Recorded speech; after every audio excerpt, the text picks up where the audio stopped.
Supreme নির্দেশে ৩রা April চাকরি বাতিল হয়েছে ২৫,৭৫২ জনের। সেই ধাক্কা কাটতে না কাটতেই ৮ই এপ্রিল ফের সুপ্রিম শুনানি হতে চলেছে 2016 প্যানেলে 2022-এ তৈরি করা সুপার নিউমেরিক পদের বৈধতার বিষয়ে সিবিআই তদন্তের নির্দেশ নিয়ে। এ মামলাও পুরনো মামলা।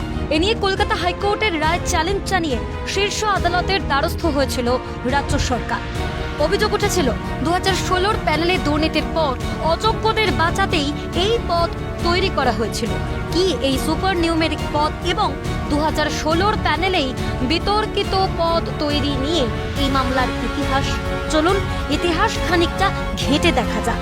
2024-এ কলকাতা হাইকোর্টের বিচারপতি দেবাংশু বসাক ও বিচারপতি মোহাম্মদ শাব্বার রশিদের ডিভিশন বেঞ্চ এই সুপার নিউমেরিক পদ তৈরিতে রাজ্য মন্ত্রিসভার ভূমিকা খতিয়ে দেখতে সিবিআই তদন্তের নির্দেশ দিয়েছিল।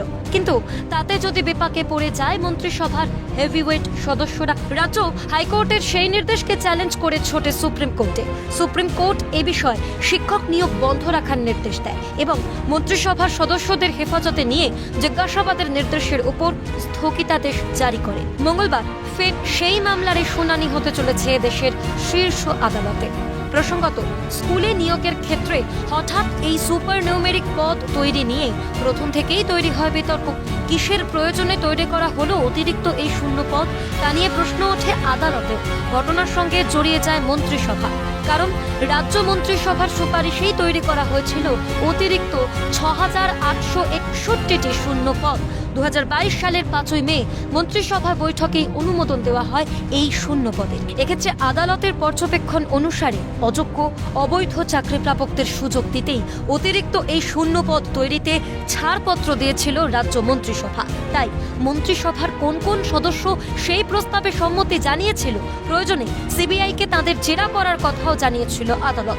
শুধু তাই নয়, জানা যায় এসএসসির বিধিতেও এ ধরনের নতুন পদ সৃষ্টির কথা কোথাও উল্লেখ নেই। 2016 প্যানেলের জন্য 2022-এই তৈরি করা হয় এই পদটি। বলে রাখা দরকার, এসএসসি মামলার তদন্ত করতে গিয়ে স্কুল শিক্ষা দপ্তরের একটি চিঠি হাতে পেয়েছিল সিবিআই, যা জমা দেওয়া হয়েছিল আদালতে। মন্ত্রিসভাকে দেওয়া প্রস্তাবে নবম দশমের জন্য 1932, একাদশ দ্বাদশের জন্য 247 শিক্ষকের অতিরিক্ত পদ তৈরির কথা বলা হয়েছে। এছাড়া গ্রুপ সির 1102, গ্রুপ ডির 1980 অতিরিক্ত পদ এবং শারীরশিক্ষা কর্মশিক্ষায় মোট 1600টি অতিরিক্ত পদ তৈরির কথা বলা হয়েছে। সে সময় হেফাজতে পার্থ, শিক্ষামন্ত্রিত্বের ভার তখন ব্রাত্য বসুর উপরেই ন্যস্ত।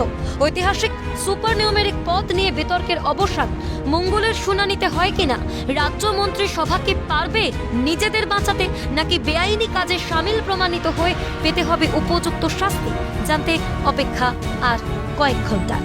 শান্তন ভট্টাচার্যের রিপোর্ট, ক্যালকাটা নিউজ।